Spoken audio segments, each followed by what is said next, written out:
नमस्कार, आदाब, अभिनंदन, आभार। जैसा कि अपन ने पिछले वीडियो में बात की थी कि आखिर क्यों खालिस्तानी समर्थकों ने पंजाब में एक पुलिस स्टेशन पर हमला कर दिया, धावा बोल दिया। तो आज की इस वीडियो में अपन बात करने वाले हैं कि आखिर जिन खालिस्तानियों ने पंजाब पुलिस स्टेशन पर हमला किया था उनका इतिहास क्या है, इस खालिस्तान शब्द की शुरुआत कहाँ से हुई है, इसका अर्थ क्या है और इसकी जो एक हिस्ट्री है वो क्या रही है, और क्यों खालिस्तान ने पंजाब को कहने गई विगत कुछ वर्षों से परेशान कर रखा है, वो भी अपन इस वीडियो में जानने की कोशिश करेंगे। सो प्लीज इस वीडियो को पेशेंस बनाकर एंड तक जरूर देखना, और जिसने अब तक हमारे प्यारे से चैनल जीके मुकेश तिवारी को सब्सक्राइब नहीं किया है वो प्लीज से सब्सक्राइब कर ले। तो चलिए वीडियो को शुरू करते हैं। तो जी हाँ दोस्तों, जैसे कि आप सभी को बताया, पिछले दिनों पंजाब के एक अरनाला पुलिस स्टेशन पर कुछ खालिस्तान समर्थकों ने अमृतपाल सिंह के समर्थन में हमला कर दिया, जिसके कारण एक उनका साथी जो लवप्रीत सिंह था उसे छोड़ना पड़ा था। सो जो खालिस्तान शब्द है उसका पहले तो जानते हैं उसका अर्थ क्या है। तो जी हाँ दोस्तों, उसका अर्थ है खालसाओं की भूमि। और जो सिख लोग हैं, सिख धर्म है, वो चाहता है कि उन खालसाओं की एक अलग देश बना जाए, उसे इन्होंने नाम दिया खालिस्तान।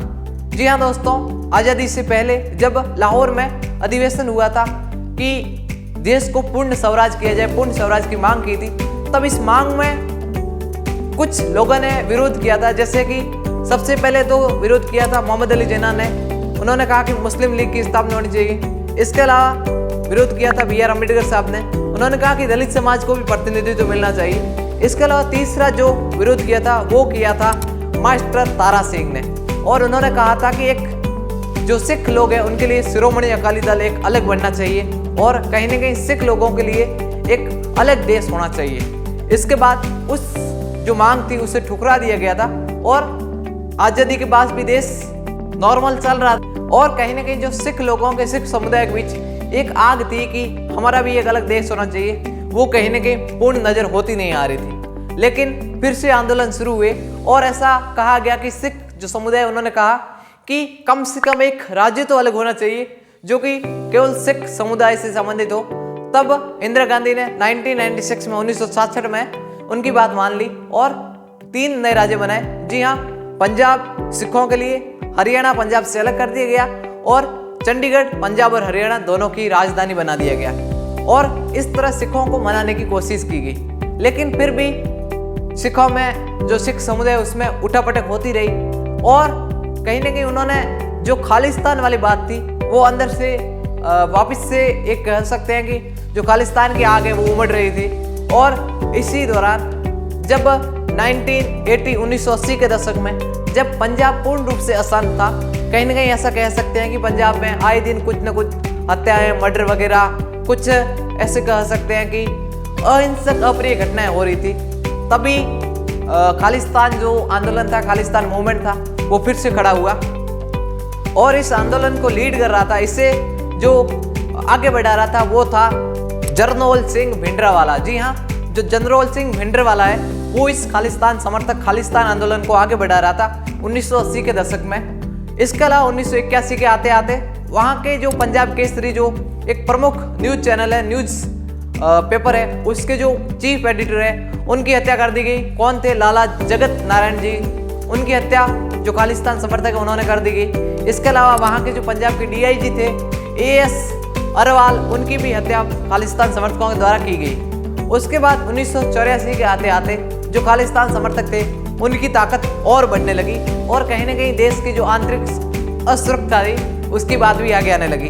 तब इंदिरा गांधी गवर्नमेंट थी, उसने इस जो जरनैल सिंह भिंडरावाला था उनके खिलाफ कार्रवाई करने की सोची।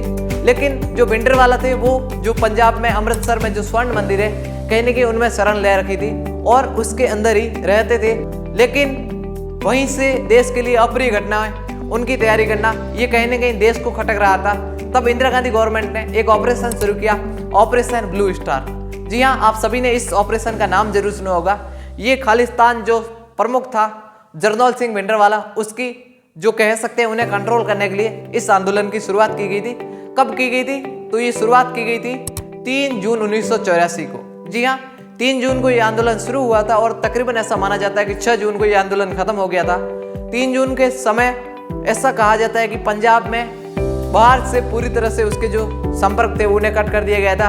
रेलगाड़ी, बस वगैरह इन्हें बंद कर दिया गया था। विदेशी मीडिया भी पंजाब में अलाउ नहीं थी। और जो वहाँ का जो पंजाब का जो गोल्डन टेम्पल स्वर्ण मंदिर है, उसे भी चारों तरफ से जो कह सकते हैं कि इंडियन आर्मी ने घेर लिया था और कहीं न कहीं टैंक वगैरह, तोपें वगैरह वहाँ लगा दी गई थी। क्योंकि जो जरनैल सिंह भिंडरवाला था उन्हें पकड़ना था। लेकिन जनरल सिंह भिंडरवाला ने कहीं न कहीं जो आत्मसमर्पण है वो नहीं किया। तो इस कारण 6 जून 1984 को इस मुठभेड़ के दौरान ही जनरल सिंह भिंडरवाला की गोली मारकर भारतीय सेना द्वारा हत्या कर दी गई। वहाँ जब ब्लू स्टार ऑपरेशन हुआ था, उसमें ऐसा माना जाता है कि 83 भारतीय जो जवान थे उनकी वो शहीद हो गए थे। और ऐसा माना जाता है कि जो वहाँ पर तकरीबन 3000 के आसपास जो लोग थे, जो स्थानीय लोग थे, उनकी भी मृत्यु हो गई थी।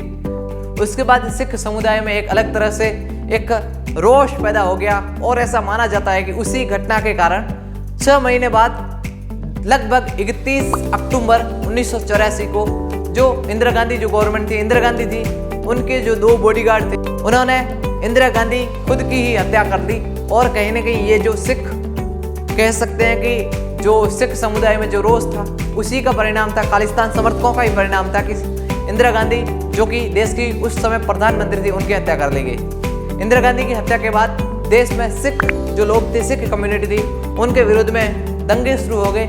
और ऐसा माना जाता है कि तकरीबन 3500, जी हाँ 3500 सिखों को इस दंगों में अपनी जान गंवानी पड़ी थी। 3500 सिखों की मृत्यु हो गई थी इस दंगों में। उसके बाद कहीं ना कहीं इस आंदोलन को धीरे धीरे थोड़ा कम होता गया, लेकिन फिर से वही बात कि आंदोलन की आग पूर्ण रूप से अभी तक दबी नहीं थी।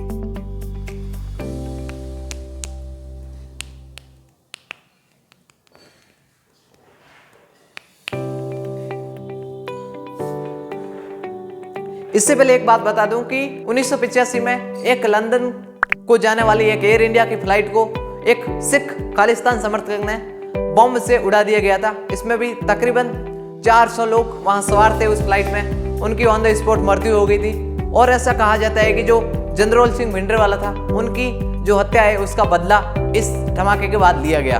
और 1995 आते आते फिर से जो खालिस्तान समर्थक है, उन्होंने अपनी बात फिर से उठानी शुरू कर दी। और इस समय पंजाब के सीएम थे, सीएम बेअंत सिंह, उनकी भी एक सुसाइड बॉम्बर ने उनकी भी हत्या कर दी, बॉम्ब से उड़ा दिया गया। सो ये थी एक खालिस्तान की हिस्ट्री की आखिर खालिस्तान ने क्या क्या घटनाएं देश में कर रखी है पहले, और देश को इसका नुकसान क्या क्या। अब बात करते हैं कि इस खालिस्तान को सपोर्ट कौन करता है। तो जी हाँ दोस्तों, खालिस्तान को सीमा पार बैठा पाकिस्तान इसे सपोर्ट करता है। कहीं ना कहीं विदेशों से भी इस खालिस्तान जो मूवमेंट है उससे फंडिंग आती है। और खालिस्तानी इस बात पर जोर देते हैं कि अगर किसी देश में आप, भारत देश में रहकर आप हिंदू राष्ट्र की बात कर रहे हैं, तो खालिस्तान अलग राष्ट्र क्यों नहीं होना चाहिए, आप इसके बारे में हमें मना क्यों कर रहे हैं। वो इस पक्ष पर अपनी ये दलील देते हैं। और कहीं न कहीं खालिस्तान समर्थकों को, खालिस्तान आंदोलन के कारण देश में आंतरिक अशांति का माहौल बनता है, जो कि देश की जो अपन कह सकते हैं कि एक भौगोलिक जो उसकी बाउंड्री है, उसके लिए भी खतरा है कि पंजाब जैसे एक ऐसे प्रमुख राज्य में आप इतनी बड़ी घटना कर लेते हो, उसके बाद भी आप उसे नॉर्मल बताते हैं, तो कहीं ना कहीं ये देश के लिए खतरा है। समय रहते हुए इस आंदोलन के प्रति सरकार को सजग होना चाहिए, जागरूक होना चाहिए, ताकि देश में जो 1984 की जो स्थितियां पैदा हुई थी, ऑपरेशन ब्लू स्टार, सिख विरोधी दंगे, वो सब वापिस न दोहरा सके।